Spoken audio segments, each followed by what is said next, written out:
በዚህ ቤተሰብ ላይ የደረሰን ሐዘን በዚህ ቤተሰብ ላይ የመጣን መከራ በድንገት የደረሰን ነገር እግዚአብሔር ይጠብቃችሁ ሁላችሁ። ይሄ ቤተሰብ በድንገት የደረሰበት ሐዘንና ስብራት እኔ ተናግሬ ማጽናናው ሳይሆን እርሱ መድኃኔዓለም ያጽናናችሁ። ደግሞ እውነተኛ አጽናኝ ስለሆነ ያጽናናቸዋል።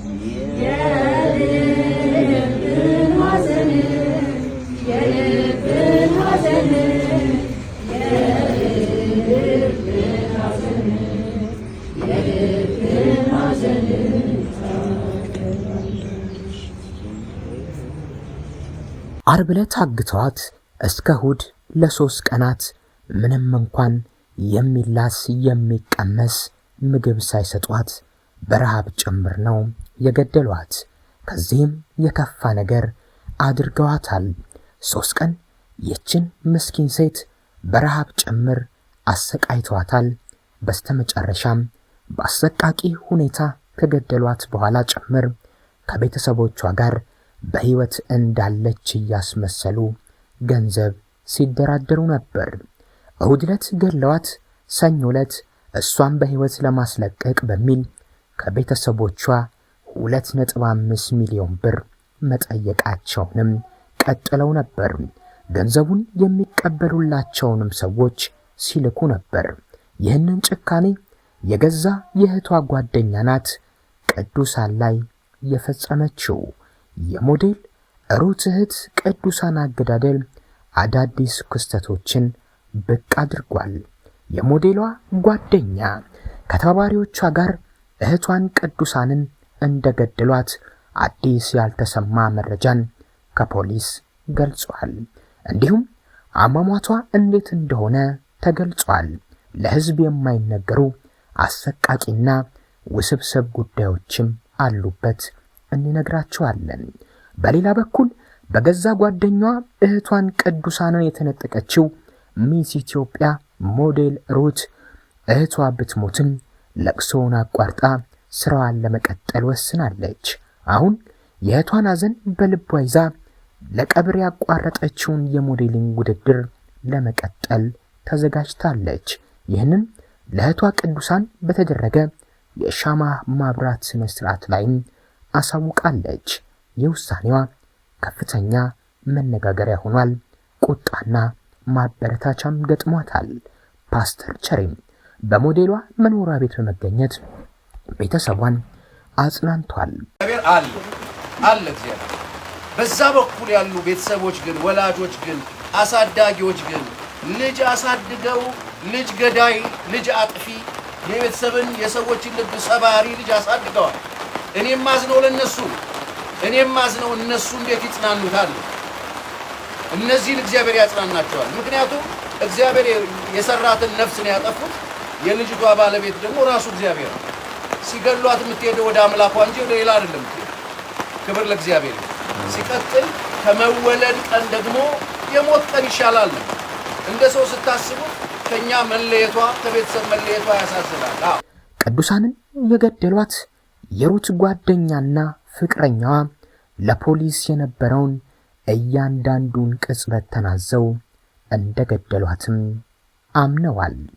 ከ9ኛ ክፍል ጀምሮ የሞዴል የሩት የቅርብ ጓደኛ የነበረችው ሴት ይህንን ሁሉ አድርጋለች።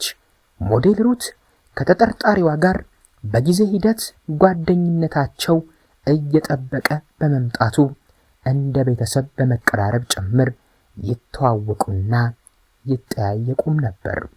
ነገር ግን ከባለፈው 1 ዓመት ወዲህ በመካከላቸው በተፈጠሩ የተለያዩ አለመግባባቶች ምክንያት ግንኙነታቸውን አቋርጠው ተራርቀው ጭምር ነበር።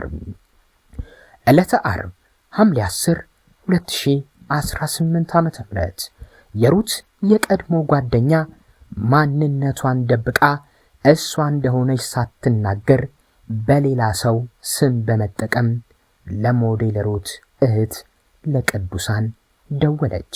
የቅዱሳን ስልክ ጠራ። የማታውቀው ቁጥር ነው። አነሳችው።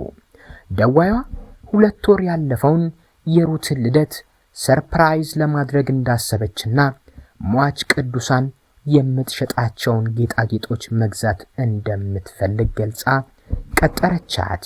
ይህች ጓደኛዋ ሞዴል ሩት ልደቷ መቼ እንደሆነ በደንብ ጠንቅቃ ታውቃለች። 2 ወር እንዳለፈውም በሚገባ ታውቅ ነበር። ሟች ቅዱሳንም ጉዳዩን በማመን አርብ ረፋድ አካባቢ ሜክሲኮ በሚገኝ ጁስ ቤት የተገኘች ሲሆን በቦታው ስትደርስ ግን የቀጠራት ሰው በሌላ ስም የደወለችው የእህቷ የቀድሞ ጓደኛ ሆና አገኘቻት። የሞዴል ሩት ጓደኛ ለእህቷ ለቅዱሳን ከዚህ ቀደም አስቀይሜያችሁ ስለነበር እውነቴን ብነግርሽ አትመጪልኝም ብዬ በማሰብ ነው በሌላ ሰው ስም የደወልኩልሽ ትላታለች። ሟች ቅዱሳንም እኛ ብንቀየምሽ እኮ እኛ ባንቺ ላይ ቂም ብንይዝ ኖሮ እናትሽ ታማ በነበረበት ወቅት እንዲሁም ስትሞትም ጭምር መተን አንጠይቅሽም ነበር፣ እኛ ምንም አልተቀየምንሽም በማለት ትመልስላታለች። ይህች ደግ ልትሞት እንደሆነች ያላሰበች ወጣት በመቀጠልም የሩት የቀድሞ ጓደኛ ለሟች ቅዱሳን አዲስ ቤት ተከራይቻለሁ፣ ስለዚህ መተሽ ቤቴን ብታይልኝ ደስ ይለኛል ስትል ቅዱሳንን ጠየቀቻት። አሁን ላይ ሕይወቴ በጥሩ ሁኔታ ተሻሽሎልኛል፣ በዚህ ላይ ላንቺም የምትሰሪያቸውን ስራዎች ይዤ ስለመጣው እዚያው ቤቴ ሆነን እናወራለን በማለት ደልላት ኮዬ ፍጬ አካባቢ ወደ ተከራየችው ኮንዶሚኒየም ቤቷ ወሰደቻት።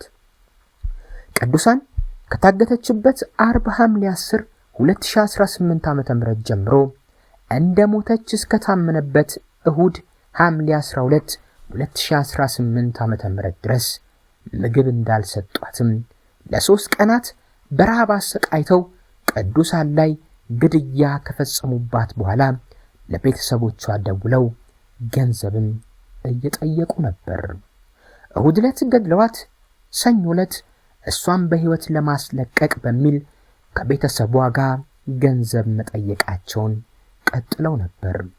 የሩት የቀድሞ ጓደኛና ፍቅረኛዋ ቅዱሳንን በግፍ ለመግደል የወሰኑበት ዋና ምክንያት ካየችሽ ስለምታውቅሽ ልታስይዘኝ ትችላለች ብለው በመስጋት እንደሆነ ለፖሊስ ተናግረዋል።